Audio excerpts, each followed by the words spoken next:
അപ്പം പ്രൊഗ്നോസിസ് പറയുകയാണ് ഇവിടെ സർവൈവ് ചെയ്യാനായിട്ട് വളരെ ചാൻസ് കുറവാണ്. അഥവാ അവൾ രക്ഷപ്പെട്ടാൽ തന്നെ ഇവൾക്ക് എന്തെങ്കിലുമൊക്കെ ഡിസേബിലിറ്റി, ഒന്നെങ്കിൽ അവൾക്ക് സംസാരിക്കാൻ പറ്റില്ല, അല്ലെങ്കിൽ നടക്കാൻ പറ്റില്ല, അങ്ങനെ എന്തെങ്കിലുമൊക്കെ ഒരുപാട് ഡിസേബിലിറ്റീസ് ഉണ്ടാകും എന്ന് ഞങ്ങളോട് പറഞ്ഞു. ഞങ്ങൾ തളർന്നു പോയി. എന്താണ് സംഭവിക്കുന്നത്? ഇന്നലെ വരെ നടന്നുകൊണ്ടിരുന്ന കൊച്ചാണ് ഇന്ന് ഇങ്ങനെ നടക്കുന്നത്, ഞങ്ങൾക്കൊന്നും മനസ്സിലായില്ല. ആ സമയത്ത് 2 ദിവസം ആ സെയിം സ്റ്റേജിൽ തന്നെ അവൾ പോയി. 3-ാമത്തെ ദിവസമായപ്പോഴത്തേക്കും ഡിസംബർ 13-14 ദിവസങ്ങളിലാണ്. ആ ദിവസം എൻ്റെ നാത്തൂനൊക്കെ വന്നിട്ടുണ്ട്. അവർ കൃപാസന മാതാവിൻ്റെ കാശുരൂപമായിട്ട് വന്നു. അന്ന് രാവിലെ ഡോക്ടർ ഞങ്ങളെ വിളിച്ചിട്ട് പറഞ്ഞു, മോളുടെ പ്യൂപ്പിൾസ് എല്ലാം ഡയലേറ്റഡ് ആയി ആൻഡ് ഫിക്സ്ഡ് ആയി എന്ന് പറഞ്ഞിട്ടുണ്ടെങ്കിൽ മെഡിക്കലിലുള്ളവരൊക്കെ അറിയാം, ഡെത്ത് നമ്മൾ ഡിക്ലെയർ ചെയ്യുന്ന ഒന്നാമത്തെ ഒരു സൈനാണ് പ്യൂപ്പിൾസ് ഡയലേറ്റഡ് ആൻഡ് ഫിക്സ് ആകുക എന്നുള്ളത്.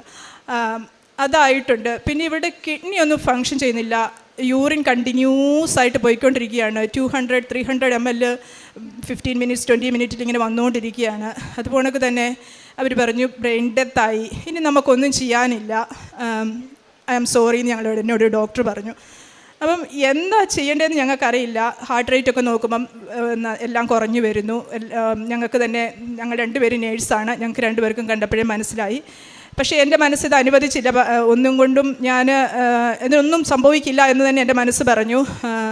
ഞങ്ങൾ 2 പേരും പുറത്തിറങ്ങിയിട്ട് എന്നോട് ഹസ്ബൻഡ് ചോദിച്ചു, നീ ഒരു നേഴ്സല്ലേ, നിനക്ക് ഇത്രയും അവർ പറഞ്ഞിട്ട് മനസ്സിലായില്ലേ, എന്തുകൊണ്ടാണ് നീ ഇത്ര റിലക്റ്റൻ്റായിട്ട് നിൽക്കുന്നത്, നിനക്ക് അവർ പറയുന്നത് അക്സെപ്റ്റ് ചെയ്തുകൂടെ എന്ന് പറഞ്ഞു. നാട്ടിലുള്ള എല്ലാവരെയും അറിയിച്ചു. നാട്ടിലുള്ള വാട്സപ്പ് ഗ്രൂപ്പുകളിലും പല ഗ്രൂപ്പുകളിലും മോളുടെ ഫോട്ടോ വെച്ച് ആദരാഞ്ജലി അർപ്പിച്ചുകൊണ്ടുള്ള ഫോട്ടോ വരെ വന്നു.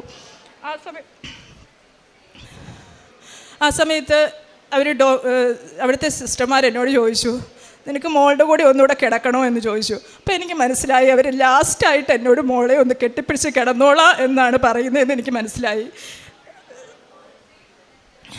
ഞാൻ എൻ്റെ കയ്യിൽ കൃപാസനത്തിൻ്റെ മാതാവിൻ്റെ കാശുരൂപം എൻ്റെ നാത്തൂൻ എനിക്ക് കൊണ്ട് തന്നിട്ടുണ്ടായിരുന്നു. അത് കൈ പിടിച്ചുകൊണ്ട് മോളുടെ അടുത്ത് പോയി കിടന്ന് കരഞ്ഞിട്ട് ഞാൻ ഒരുപാട് മാതാവിനോട് പ്രാർത്ഥിച്ചു. എനിക്ക് അന്നേരം പ്രാർത്ഥിക്കുന്നതിനേക്കാളും കൂടുതൽ കരയുമായിരുന്നു ഞാൻ ചെയ്തേ. അത് കഴിഞ്ഞിട്ട് ഞാൻ പുറത്തിറങ്ങി വന്നു. മനസ്സെന്തോ ഒരു ശകല ശാന്തമായി കുറേ കറച്ച് കഴിഞ്ഞപ്പം പിന്നെ അന്നേരം ഇങ്ങനെ വെറുതായിട്ട് ഫോൺ ഓപ്പൺ ചെയ്തപ്പോഴാണ് കാണുന്നത്, ഫോണിൻ്റെ അകത്ത് എനിക്ക് ആരോ ഒരാൾ ഒരു കൃപാസനത്തിലെ